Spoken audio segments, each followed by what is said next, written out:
Hello, welcome back to my channel. Earlier this month, I visited Turkey and had the chance to do some philatelic exploration. In this episode, I'd like to share my experience with you.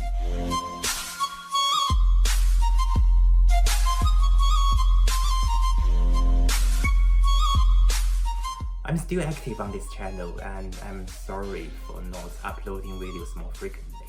Okay, back to this trip. The main purpose of my trip to Turkey was not philatelic, but to run the Istanbul Marathon. Some of you might know that I love running and I'm a marathon runner. In fact, my logo is based on a photo of me running the London Marathon back in 2019. However, I always try to send postcards and take Xtremephilately when I travel. I hadn't initially planned to make a video about this trip, but something really interesting happened that I'd love to share with you. I didn't take a lot of videos in Turkey, so most I can show you are just pictures. First, I'd love to thank to my friend and fellow philatelic YouTuber Lisa from Stamp Stamps, who visited Turkey 2 years ago. She made quite a few great videos about her trip and philatelic explorations. If you haven't watched them yet, I highly recommend you to check them out. Her videos provided with me some great tips and inspiration. Back to Istanbul. The hotel we stayed was just a 5-minute walk from the Grand Post Office. Unfortunately, the beautiful building isn't open to the public, and the Postal Museum was closed.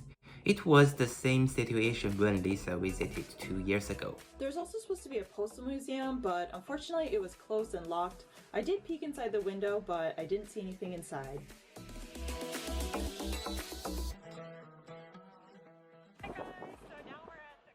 And the real place to visit is the Philatelic shop near the Grand Post Office. The first time I went, it was a Saturday, and they were closed as well. And even the front door was blocked by a few suitcases.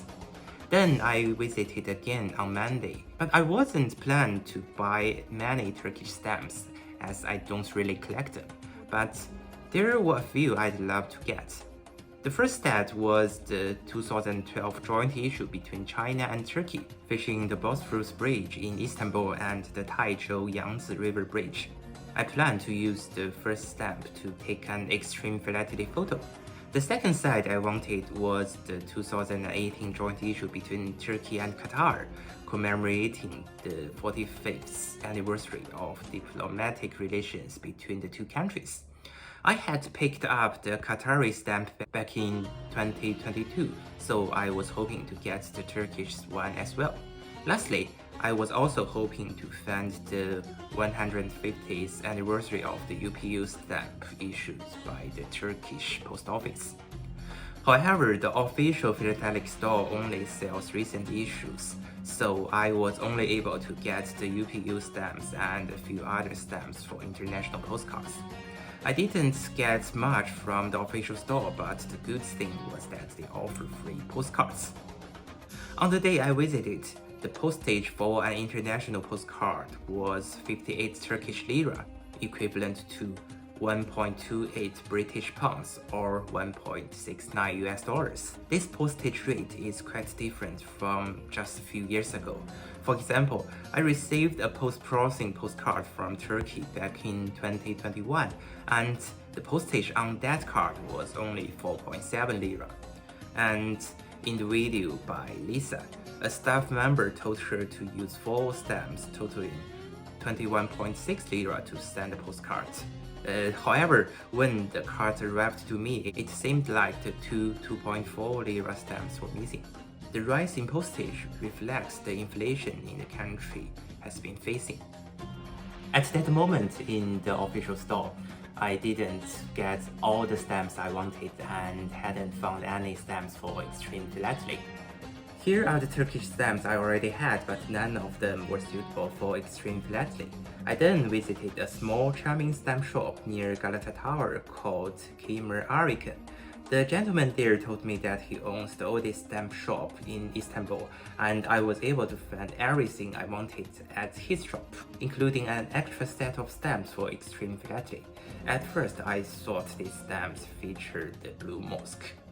After visiting the shop, we went to Ortaköy Mosque near the Bosphorus Bridge. I thought it would be easy to find the right viewpoint on the stamp, but it turned out to be challenging. From where I stood, I was too close to the mosque and I couldn't go further back because there was no public access. I suspect the photo on the stamp was probably taken from a boat. Still, I managed to take a nice photo of my medal there. I earned this medal by running across the bridge during the marathon on Sunday, 3rd November. For those of you who may not be familiar with marathons, and every finisher receives a medal. I didn't win, not even close. So I went back to the old city of Istanbul for more opportunities to practice Xtremephilately. I checked the information on the stamps online and realized that this mosque is not the Blue Mosque but Hagia Sophia, located very close to the Blue Mosque. This mosque has a complex history that reflects the rich cultural heritage of Istanbul, formerly known as Constantinople. It was originally built during the Byzantine period as an Eastern Orthodox church, later became a Roman Catholic church, and then a Sunni Muslim mosque. And in 1935, it converted into a museum, and then in 2020, it was reclassified as a mosque. This set of stamps commemorates the date when Hagia Sophia was reopened for worship as a mosque in 2020. I went to Sultanahmet Park, the area between Hagia Sophia and the Blue Mosque, to try to find the viewpoint from the first stamp. I thought it would be easy to locate, or at least easier than the second one, but I was struggled. This was the best view I could find, and it wasn't far enough or high enough. Just as I was about to give up, I discovered a rooftop cafe called 7 Hills. I turned to my girlfriend and said, "We have walked a lot today, so let's stop there for some drinks and desserts." And when we reached the top, I just said, "Wow, it was exactly the view I had been looking for." I took the Xtremephilately photo and video right on our table.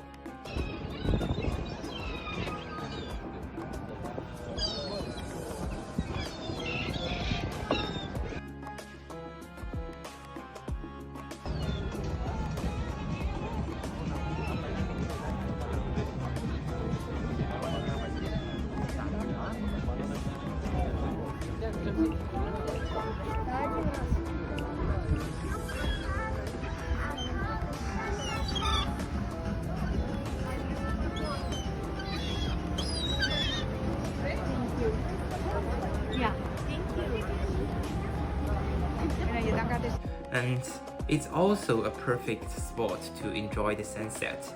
The Blue Mosque looked amazing that day, and you could even see the moon.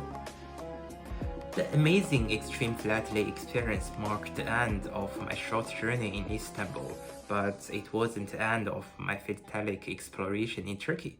We took the sleeper train to Ankara, the capital of Turkey. It's the capital, but not the largest city in the country, a relatively uncommon situation, and some even say it's not worth visiting. But I don't agree. It's not as captivating as Istanbul, but if you are into stamps, there is one place where you could easily spend an entire day without getting bored. The PTT Museum, or PTT Stamp Museum. PPT is Turkey's official postal operator, like Royal Mail in the UK, and it operates this museum. This museum completely exceeded my expectations. It has exhibitions from the basement to the 3rd floor. Yes, 5 floors of exhibits, and it's all free to visit. The basement features children's stamp collections. And though there wasn't much display on the day I visited, but I was happy to see a group of children visiting the museum on that day. The ground floor is fantastic. introducing the history of postal services and communication, with many fascinating postal artifacts on display. For example, you can see how early postal workers dressed. I even found the stamps I used for Xtremephilately, which probably means these stamps are significant. The first and second floor of the museum hosts an extensive collection of Turkish stamps spanning from the Ottoman Empire to the present day. The first floor displays the stamps chronologically, while the second floor presents them by theme. The third floor showcases stamps from all over the world.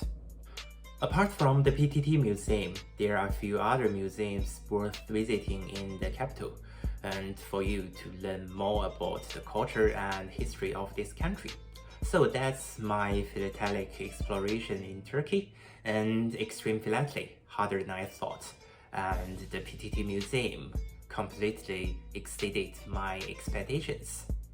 I hope you find this video interesting and could serve as a guide for anyone planning to visit Turkey. And as always, I can learn a lot from postage stamps. Initially, I'm even not sure which one is the Blue Mosque and which one is Hagia Sophia, and now I know a little of them. And as always, if you enjoyed this video, don't forget to hit the like button, subscribe and follow me on social media if you haven't done yet. Thank you so much for watching. See you next time.